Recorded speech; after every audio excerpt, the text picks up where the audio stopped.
Thank you very much, Transportation Secretary Jimmy Bautista. Please take your seat.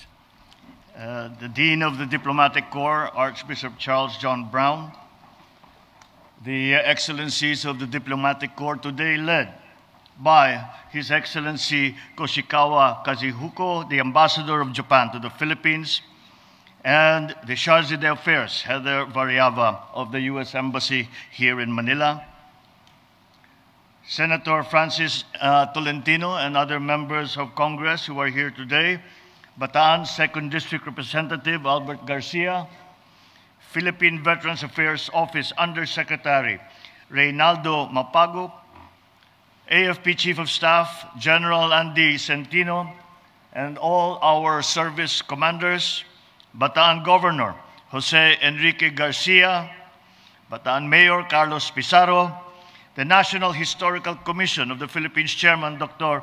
Emmanuel Calairo, Most Reverend Bishop Ruperto Santos, most importantly, our valiant veterans who are with us this morning, participants to the 2023 Philippines-United States Balikatan exercises, fellow workers in government, other distinguished guests, ladies and gentlemen, good morning.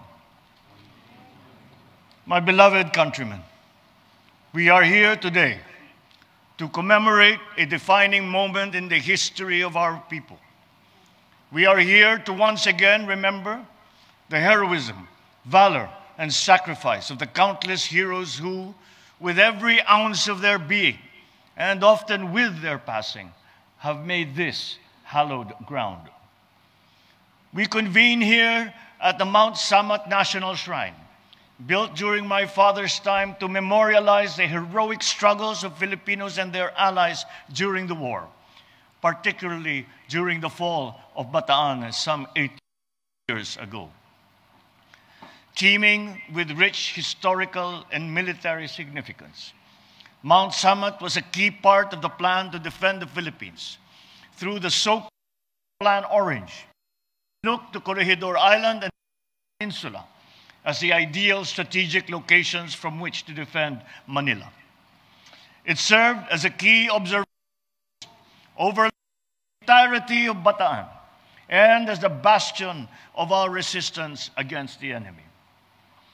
It is here, on this sacred ground, that on April 3, 1942, Good Friday, the enemy forces launched their final offensive to take Bataan Peninsula. Facing them on these imposing but pockmarked foothills of Mount Samat were the 21st and 41st Divisions of the Philippine Army.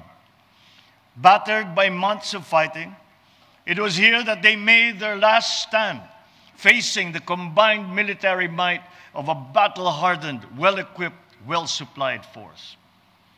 For 6 days, our soldiers fought bravely with almost superhuman endurance, fighting not only with the power of their arms, but with the faith entrusted to them by their fellow Filipinos. After days of the fiercest fighting yet seen in this theater, our brave soldiers yielded to the superior force of the enemy, with heads bloodied but unbowed, earning the respect of both their comrades and their enemies. Now, we commemorate April 9 of every year as a day of valor. Many dismissed the commemoration of the Bataan siege as ill-advised, simply because it had ended in a most agonizing defeat.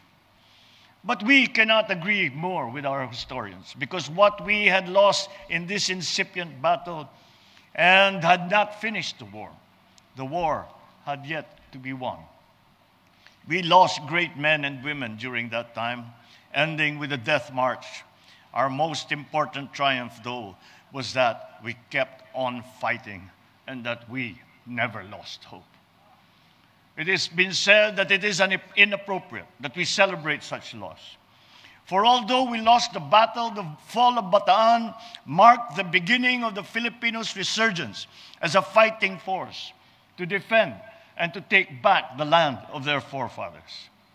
Meanwhile, the ferociousness with which Filipinos fought for their country diverted enemy forces from action in other countries around Southeast Asia.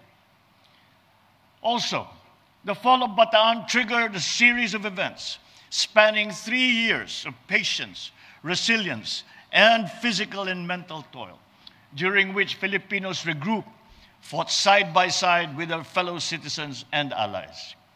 Citizens from every walk of life quietly and bravely volunteered to join in the defense of our country.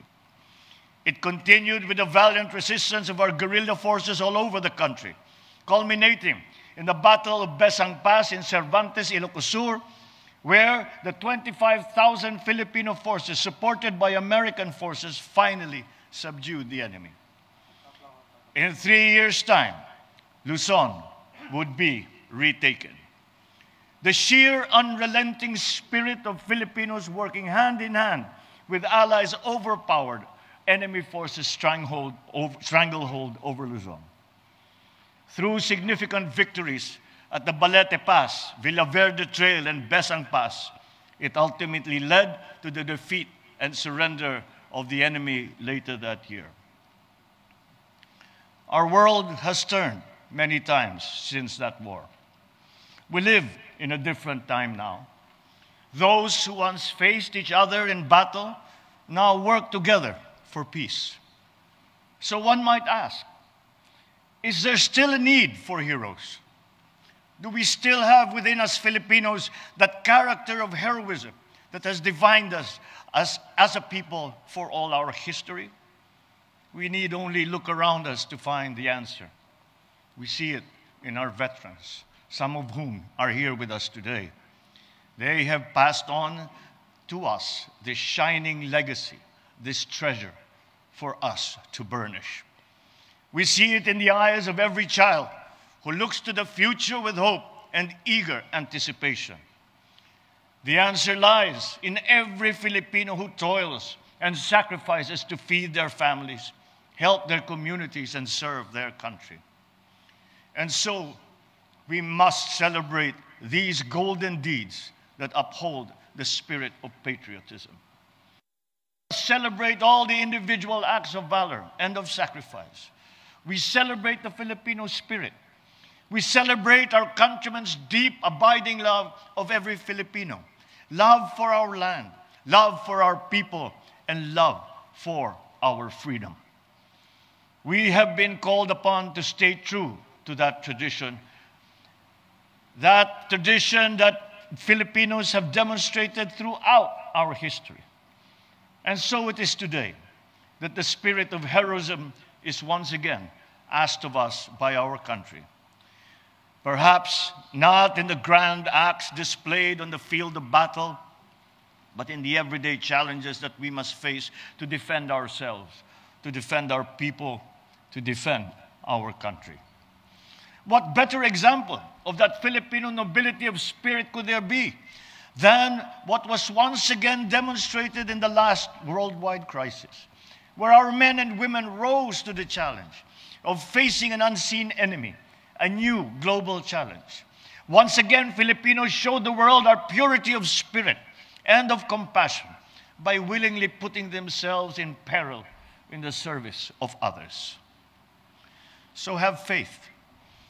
We can look to the future with confidence, girded with the knowledge that the most noble Filipino quality of heroism is a flame and burns brightly in every true Filipino. For that, we thank our heroes, those who fought and bled and died here. For they have shown us the way, not necessarily an easy way, to make us the best citizens of our republic. So let us tread that path together, united by our faith in God and our love of country. Mabuhay ang bayaning Pilipino, mabuhay ang ating mga veterano, mabuhay ang Pilipinas.